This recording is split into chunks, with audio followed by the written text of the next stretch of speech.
Cockroach Janata party ಭಾರತೀಯ Janata party similar ಆಗಿದೆ. ಒಳ್ಳೆ ಕಥೆ ಆಯ್ತಾ. ಜನತಾ ಪಾರ್ಟಿ ಅಂತ ಇಟ್ಕೊಳಂಗಿಲ್ವಾ? ನಿಮ್ಮ ಜನತಾ ಪಾರ್ಟಿ ಬರೋಕ್ಕಿಂತ ಮುಂಚಿನ ಜನತಾ ಪಾರ್ಟಿಗಳು ಇತ್ತಲ್ವಾ? ನೀವ್ಯಾಕೆ ಕದ್ದು ಇಟ್ಕೊಂಡ್ರಿ?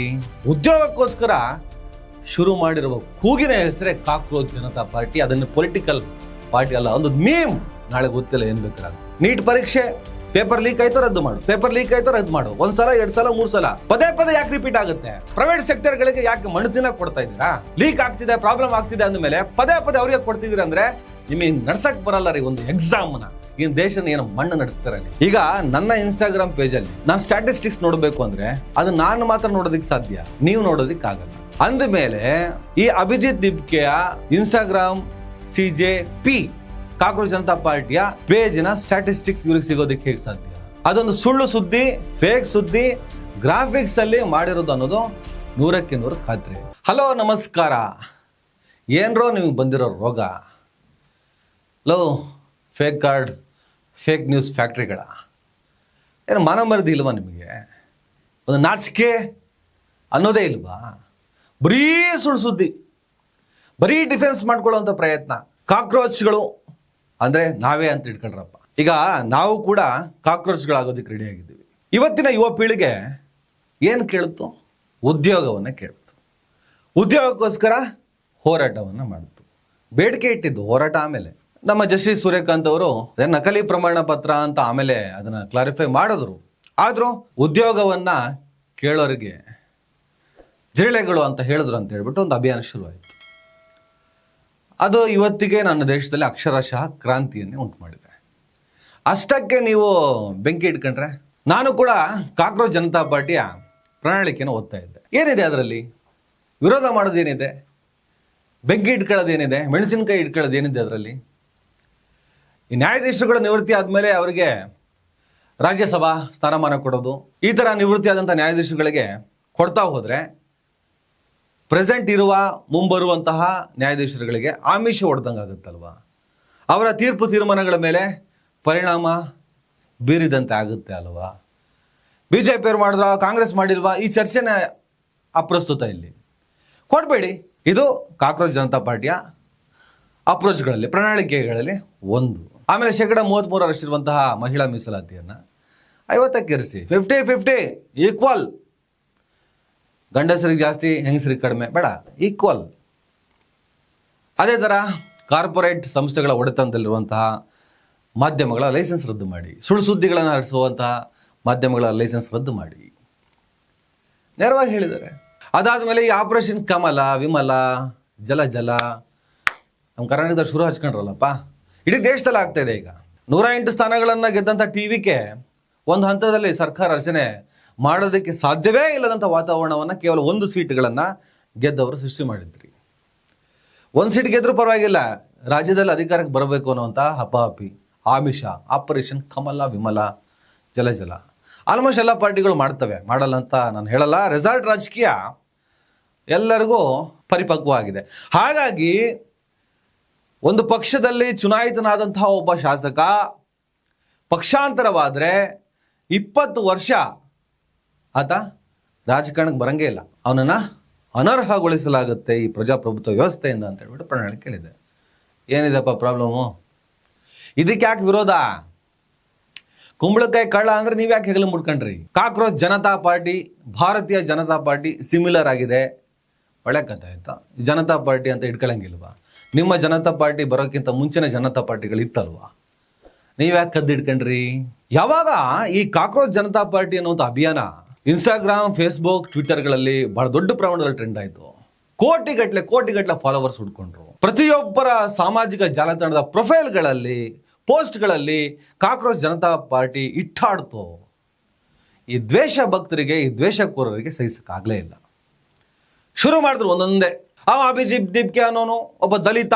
ಈ ಎಲ್ಲ ಅಭಿಯಾನದ ಹಿಂದಿರುವಂತಹ ಹುಡುಗ ಅಭಿ, ಆತ ಅಮೆರಿಕದ ಬೋಸ್ಟನ್ ವಿಶ್ವವಿದ್ಯಾನಿಲಯದಲ್ಲಿ ಓದ್ತಾ ಇದ್ದಾರೆ.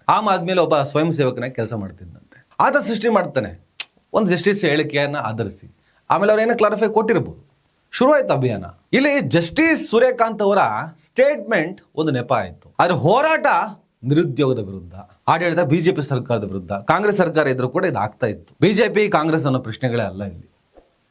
ಒಂದು ಆಡಳಿತ ವ್ಯವಸ್ಥೆಯ ವಿರುದ್ಧ ಶುರುವಾದಂತಹ ಒಂದು ಅಭಿಯಾನ, ಉದ್ಯೋಗಕ್ಕೋಸ್ಕರ ಶುರುವಾದಂತಹ ಕೂಗು. ನೀಟ್ ಪರೀಕ್ಷೆ ಪೇಪರ್ ಲೀಕ್ ಆಯ್ತು ರದ್ದು ಮಾಡು, ಪೇಪರ್ ಲೀಕ್ ಆಯ್ತು ರದ್ದು ಮಾಡು. ಒಂದ್ಸಲ, 2 ಸಲ, 3 ಸಲ ಪದೇ ಪದೇ ಯಾಕೆ ರಿಪೀಟ್ ಆಗುತ್ತೆ? ಪ್ರೈವೇಟ್ ಸೆಕ್ಟರ್ಗಳಿಗೆ ಯಾಕೆ ಮಣ್ಣು ತಿನ್ನ ಕೊಡ್ತಾ ಇದ್ದೀರಾ?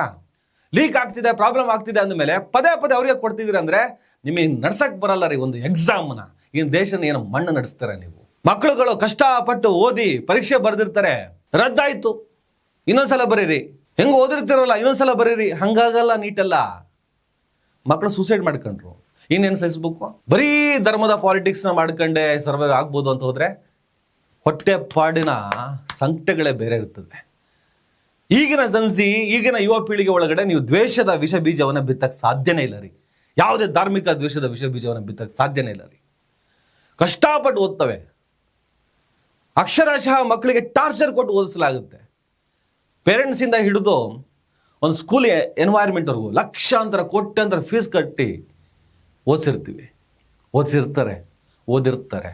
ಅಷ್ಟೆಲ್ಲ ಕಷ್ಟಪಟ್ಟು 16 ವರ್ಷ ಕಷ್ಟಪಟ್ಟು ಕೆಲಸಕ್ಕಂತ ಅರ್ಜಿ ಹಾಕಿದ್ರೆ, ಪರೀಕ್ಷೆ ಅಂತ ಬರ್ತಾರೆ, ಅದು ರದ್ದಾಗ್ತದಂತೆ, ಕೆಲಸ ಸಿಗಲ್ವಂತೆ.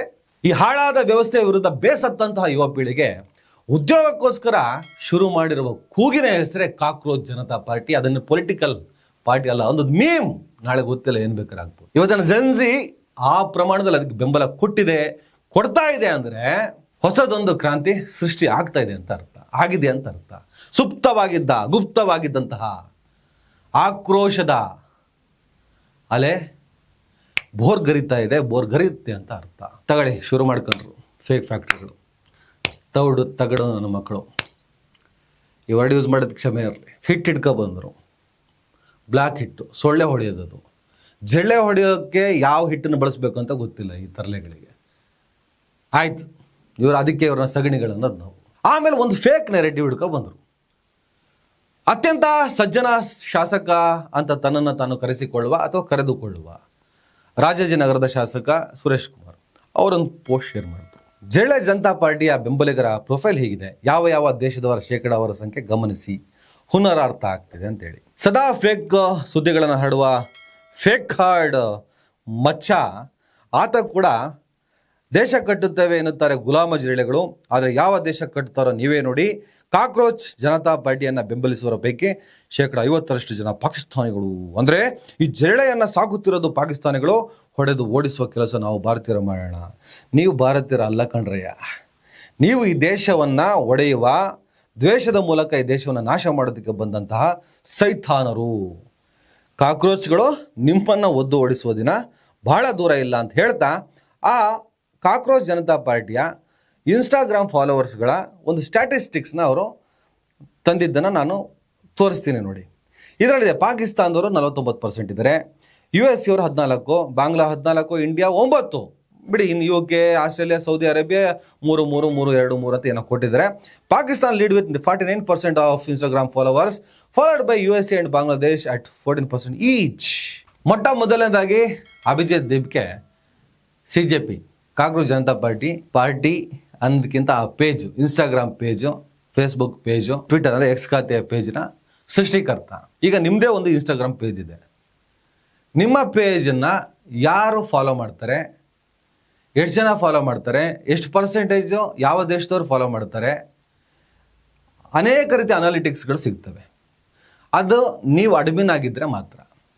ಈಗ ನನ್ನ ಇನ್ಸ್ಟಾಗ್ರಾಮ್ ಪೇಜಲ್ಲಿ ನಾನು ಸ್ಟ್ಯಾಟಿಸ್ಟಿಕ್ಸ್ ನೋಡಬೇಕು ಅಂದರೆ ಅದು ನಾನು ಮಾತ್ರ ನೋಡೋದಕ್ಕೆ ಸಾಧ್ಯ, ನೀವು ನೋಡೋದಕ್ಕಾಗಲ್ಲ. ಅಂದಮೇಲೆ ಈ ಅಭಿಜಿತ್ ದಿಬ್ಕೆಯ ಇನ್ಸ್ಟಾಗ್ರಾಮ್ CJP ಕಾಕ್ರೋಚ್ ಜನತಾ ಪಾರ್ಟಿಯ ಪೇಜಿನ ಸ್ಟ್ಯಾಟಿಸ್ಟಿಕ್ಸ್ ಇವ್ರಿಗೆ ಸಿಗೋದಕ್ಕೆ ಹೇಗೆ ಸಾಧ್ಯ?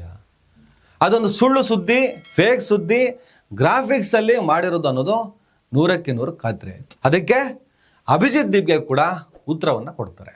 ಅವರೊಂದು ಟ್ವೀಟ್ ಮಾಡ್ತಾರೆ, some stats of CJP's audience before the BJP idiots manipulates you.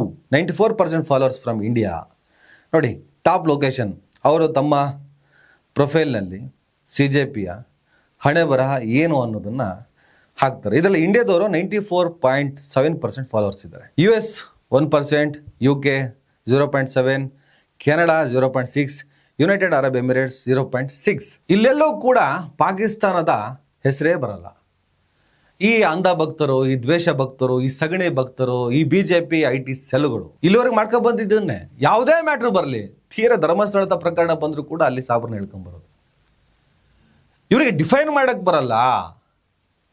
ಒಂದು ಅಭಿಯಾನವನ್ನು ತಡೆಯಕ್ಕಾಗಲ್ಲ ಅಂದಾಗ ಅಲ್ಲಿ ಸಾಬ್ರನ್ನ, ಪಾಕಿಸ್ತಾನವನ್ನ ತುರುಕುವಂತಹ ಹಳೇ ಸ್ಟ್ರಾಟಜಿನೇ ಮಾಡ್ತಾ ಇದ್ದಾರೆ. ಅದು ವರ್ಕೌಟ್ ಆಗಲ್ಲ ಕಣ್ರಯ್ಯ. ಬೇಸತ್ತೋಗಿದ್ದಾರೆ ಈ ಜನ. ಜನಕ್ಕೆ ಸಾಕಾಗೋಗಿದೆ. ಜನ ಇನ್ನು ನಿಮ್ಮನ್ನು ನಂಬಲ್ಲ. ನೀವೇನೇ ಮಾಡೋದು ನಿಮ್ಮನ್ನು ನಂಬಲ್ಲ. ಜನಕ್ಕೆ ಸಾಕಾಗಿ ಹೋಗಿದೆ.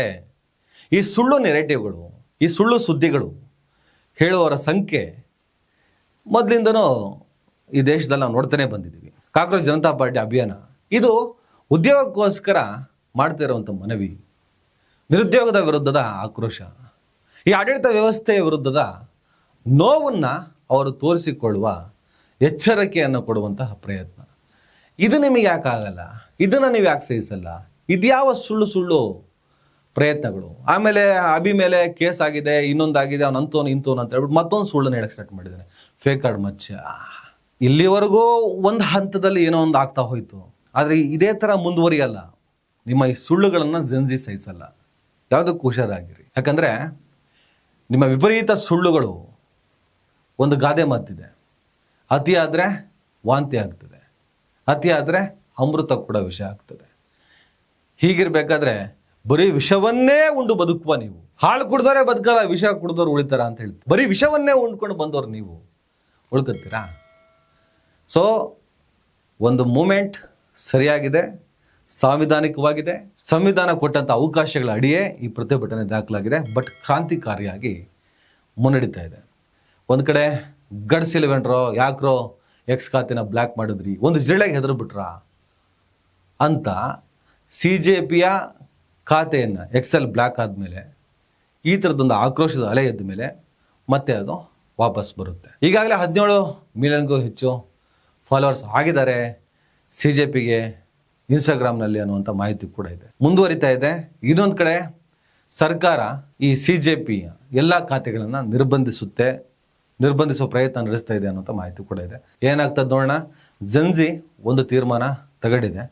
ಜನ್ಜಿ ಏನು ಕೇಳ್ತಾ ಇದೆ ಅದನ್ನು ಕೊಟ್ಬಿಡ್ರಪ್ಪ, ಮುಗೀತು. ನೇಪಾಳ, ಬಾಂಗ್ಲಾದೇಶ, ಶ್ರೀಲಂಕಾ ಅಲ್ಲಿನ ಸಿವಿಲ್ ಬಾರ್ಗಳು, ಅಲ್ಲಿನ ಜನ್ಜಿ ಮೂಮೆಂಟ್ಗಳನ್ನು ಯಾಕೆ ಕೇಳ್ತಂದು ಚರ್ಚೆ ಮಾಡ್ತೀರಿ, ತೌಡು ಕೊಡ್ತೀರಿ? ಅವ್ರು ಏನು ಕೇಳ್ತಾ ಇದ್ದಾರೆ, ಅವ್ರು ಏನು ಬಯಸ್ತಿದ್ದಾರೆ, ಅವ್ರ ಬೇಡಿಕೆ ಏನು ಪೂರೈಸಿ ಮುಗಿತಲ್ಲ. ಅದು ಬಿಟ್ಟು ಅಛೇ ದಿನ ಆಯೋಗ ಅಂತ ಬಂದ್ರಿ. ಈಗ ಮೊನ್ನೆ ಪಂಚರಾಜ್ಯ ಚುನಾವಣೆ ಆದಮೇಲೆ ಬುರೇ ದಿನ ಆಯೋಗ ಅಂತ ಹೇಳಿ ಮೆಲೋಡಿ ಚಾಕ್ಲೇಟ್ ಇಟ್ಕೊಂಡು ಹೊರಟಿದ್ರಿ. ಎನಿವೆ, ರಾಜಕಾರಣದಲ್ಲಿ ಮೆಲೋಡಿ ಆದ್ರೆ ಇಟ್ಕೊಂಡೋಗಿ, ಕಾಮಿಡಿ ಆದ್ರೆ ಮಾಡ್ಕೊಂಡೋಗಿ ನಗ್ತಾನೆ ಇರಿ ಇದೇ ಥರ ಖುಷಿಯಾಗಿ. ಅದೆಲ್ಲ ಸಮಸ್ಯೆ. ನನ್ನ ದೇಶದ ಒಳಗಡೆ ಇರುವಂತಹ ಮೂಲಭೂತ ಸಮಸ್ಯೆ, ಯುವ ಪೀಳಿಗೆಯ ಅಹವಾಲುಗಳಿಗೆ ಕಿವಿಯಾಗಿ ಪರಿಹಾರ ಕೊಡುವ ನಿಟ್ಟಿನಲ್ಲಿ ಕೆಲಸ ಮಾಡಿ. ಧರ್ಮ ರಾಜಕಾರಣ, ದ್ವೇಷದ ರಾಜಕಾರಣ ಬದಿಗಿಡಿ. ಆಗ ಇಡೀ ದೇಶವೇ ನಿಮ್ಮ ಜೊತೆ ನಿಲ್ತದೆ. ನಿಮ್ಮ ದೇಶ ಕಟ್ಟುವ ಪ್ರಯತ್ನಕ್ಕೆ ಸಾಥ್ ಕೊಡುತ್ತೆ. ನಮಸ್ಕಾರ.